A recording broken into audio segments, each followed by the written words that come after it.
그런 어이없는 경기는 축구 경기가 아니라 그냥 동네에서 코미디 경기다. 저는 이렇게 생각하기 때문에 아무리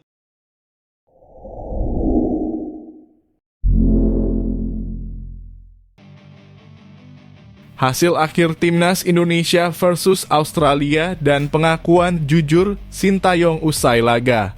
Berita pertama, alhamdulillah laga kedua Timnas U23 di Piala Asia telah selesai dan semoga Timnas bisa mengambil pelajaran dari laga ini ya.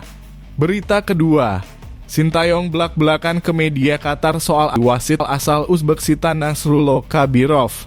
Pelatih Timnas U23 Indonesia Sintayong menilai harusnya FIFA turun tangan soal kontroversi wasit Nasrullah Kabirov. Beberapa kali wasit asal Tajikistan tersebut memberikan keputusan yang dianggap merugikan Indonesia.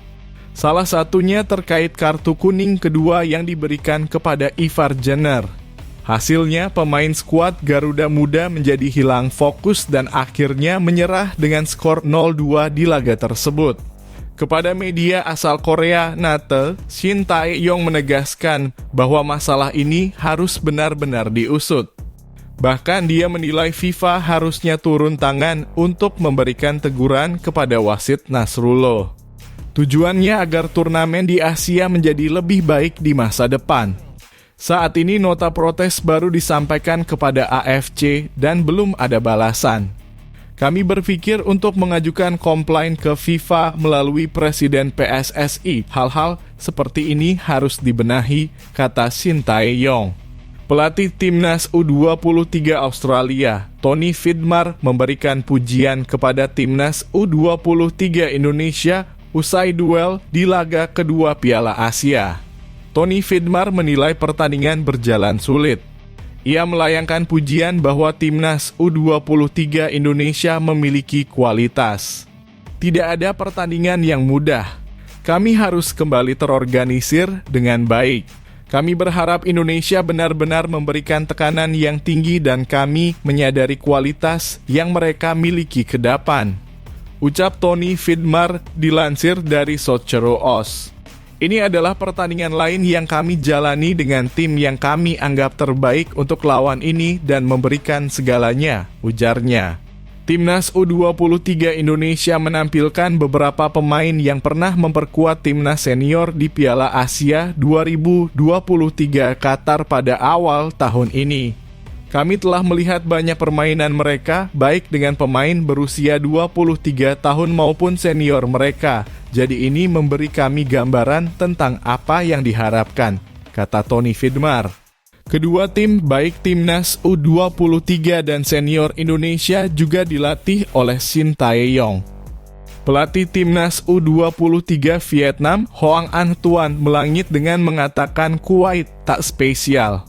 Vietnam mampu mengalahkan Kuwait dengan skor 3-1 pada pertandingan pertama.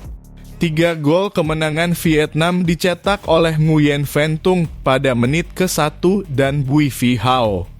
1 gol Kuwait dicetak oleh Al-Awadi pada menit ke-9 melalui sepakan penalti.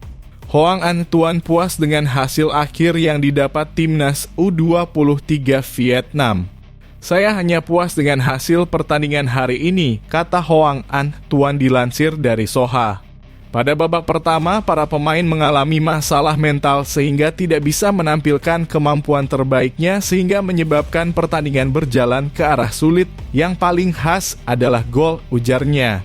Dalam pertandingan itu diwarnai 2 kartu merah, 1 untuk pemain Vietnam Nguyen Ngoc Tang dan yang lainnya untuk pilar Kuwait Ibrahim Kamel. Kartu merah di masa tambahan waktu babak pertama mengungkapkan ketegangan psikologis pemain, kata Hoang Anh Tuan. Saya sangat menyesal atas hal ini, saya tidak ingin hal itu terjadi sama sekali, ujarnya. Sementara itu, Hoang Anh Tuan berkomentar soal Kuwait. Lawan tidak ada yang istimewa, masalahnya kami tidak bermain sebaik level semula, kata Hoang Anh Tuan. Seluruh tim harus segera kembali bermain sebagaimana mestinya seperti yang dipraktikkan, ujarnya. Hoang Anh Tuan terhitung baru melatih Vietnam beberapa setelah ditunjuk menggantikan Philippe Troussier. Karena itu ia menilai bahwa perubahan Vietnam dalam waktu singkat sangat sulit. Seperti di babak kedua, ketika tensi mereda, para pemain bermain lebih proaktif mendekati kekuatan sebenarnya, kata Hoang An Tuan. Saya baru berada di tim selama lebih dari 10 hari, jadi membuat perubahan segera sangatlah sulit. Mungkin mulai sekarang hingga akhir turnamen perubahan Vietnam U23 akan lebih terlihat, ujarnya.